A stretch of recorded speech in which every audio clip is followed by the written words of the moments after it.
Hello again, everybody. This is John Engle. I'm with BestPriceNutrition.com.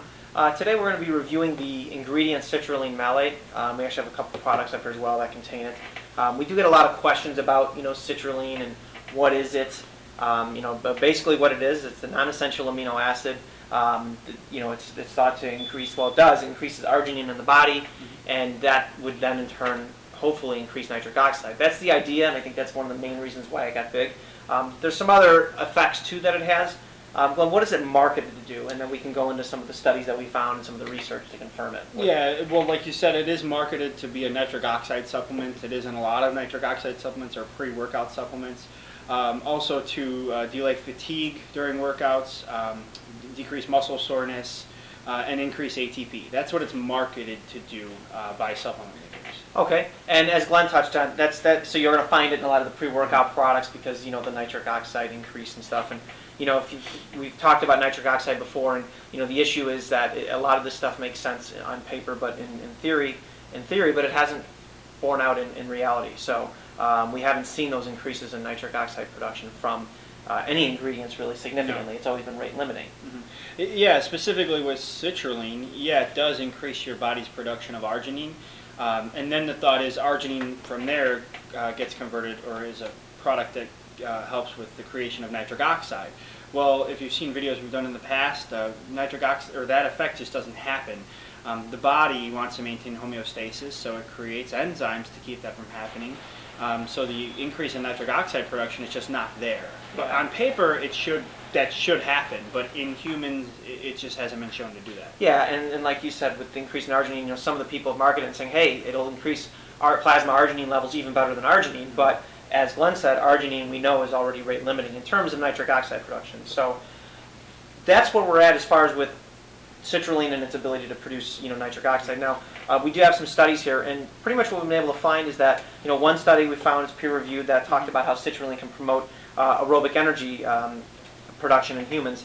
And basically what they did was they gave the guys, now the thing is the dose on these studies is anywhere from 6 to 8 grams. So we're going to run through 3 of them. This first one talked about aerobic energy production. The study was done on humans, and they found that it did increase specifically the rate of oxidative ATP production during exercise, and there was a 20% increase in the rate of phosphocreatine recovery after exercise. Now, these are usually markers that we look for in anaerobic exercise because the phosphagen pathway, the glycolytic pathway, those are more for fast twitch muscle fibers. Now this is for aerobic production, and really the reason that they thought it was from the study that they found an increase in aerobic ability to be the result of the enhanced ATP production, and they probably thought that was more due to the malate, which is what the citrulline was bound to. So, you know what I mean? That was the main thing. I mean, having more ATP is always going to help you no matter what you're doing, especially in these recovery markers. So when we say aerobic activity, that was kind of what was confusing about this. It was more like, they didn't measure VO2 max or things that you're going to traditionally see. Did they say exactly what they were doing, or they just said aerobic activity? They just said aerobic activity, so that's the extent of it. And the other thing too is they thought it's a possible acid buffer. So that would really be the way that you'd see the I actually found a study that said it can help increase the body's or increase levels of bicarbonate, which can be an acid buffer. Yeah, that's one way. And the one study actually talked about that they really didn't know quite the mechanism of action as far as how it was doing this. They were kind of theorizing. So, another study we found is it looked at anaerobic performance and relief in muscle soreness. Now, this is something where we would predict that it would do better. And also with this one, they were using a high dose. I believe in this one they were using 8 grams. 8 grams of citrulline malate was given in one of 2 training sessions. And this one was cool because it kind of showed that it can work in an acute period of time. It's not something that had to build up in your system. Basically they took the single dose and they basically found that, let's see, the number of repetitions showed a significant increase from placebo treatment. And it actually increased as the sets went on. So the increase on the first set, may have been, they didn't give the exact result, but let's say it was 10%. Well, by the third set, they were achieving 53% more repetitions. And then there was also a decrease in muscle soreness by 40%, 24 and 48 hours after. And this was done with a bench press. Now, in the side effect, too, that they found was some people were found, 15% of people were found to have some stomach discomfort, and that's probably due to taking 8 grams of it. So yeah, high dose. What I've seen, too, is that when taking citrulline by itself and not bonded to the malic acid, there's more of that stomach discomfort. So that may be a portion of why they also bond it to malate. Yeah, and then in that particular, they did use citrulline malate. So in that particular study, they did.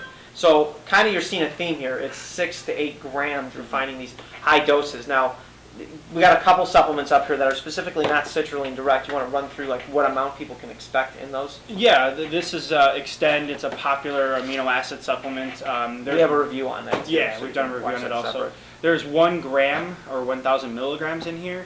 So to get, to reach the dosage that's in here, you'd have to take 6 to 8 scoops of this. And then when you're factoring the cost of the item and things like that, it gets pretty pricey. The next one would be the Hemoball.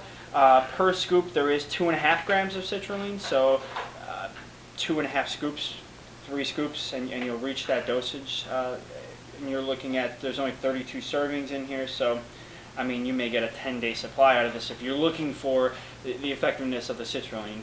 And then we have just citrulline malate by itself. It's 2,000 milligrams per scoop, and you'd have to take 6 to 8 scoops inside here also. And right now, just some of the cost on that. And real quick, just to touch on the BCAA product, they put that in there because there's another study that shows that it can help with the amino acid utilization during exercise, especially BCAAs. Again, though, that was a 6-gram dose. There's only a gram in here, so that's one of the issues there. So if that's your goal, you may want to take more. Now, as we touched on, the 6 to 8 gram serving size is pretty high. So currently, for what we sell this for, and prices change obviously, at a 6-gram serving, you're paying about 66 cents, per serving, and at an 8-gram, you're paying 88 cents. So if you're going to take 6 grams of this particular container, you're going to get 33 servings, and at 8 grams, you're going to get 25 servings for about 22 bucks. So it's not the cheapest stuff in the world. That's the thing. So there is some positive research on it.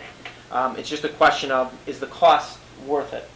Yeah. If you can, if you're willing to spend the $20-$25 for, maybe a month's supply of something to get a slight boost in your reps, then, it could be good for you. Sure. It's nice to see that there are studies done in humans and specifically the bench press. A lot of us do, powerlifting, bodybuilding type workouts, and that's where it applies, which is nice. Sure. And something else is that people talk about, or I'm thinking about when looking at the supplement, is there's some overlap here to the effects that you're going to see with like creatine and beta-alanine. With increased ATP, the buffering of acid, not lactic acid. I saw somebody in doing research was talking about how it was increasing, the buffering of lactic acid. You don't buffer lactic acid. Your body produces lactic acid as fuel. It's the acid that dissociates from lactic acid that your body's actually trying to buffer. So having more lactic acid is not necessarily such a bad thing. It's actually your body's ability to provide extra fuel in anaerobic settings. But that being said, there's some overlap there with creatine and beta-alanine. Now, some follow-up studies we'd like to see is, does it possibly enhance the effects of creatine and beta-alanine?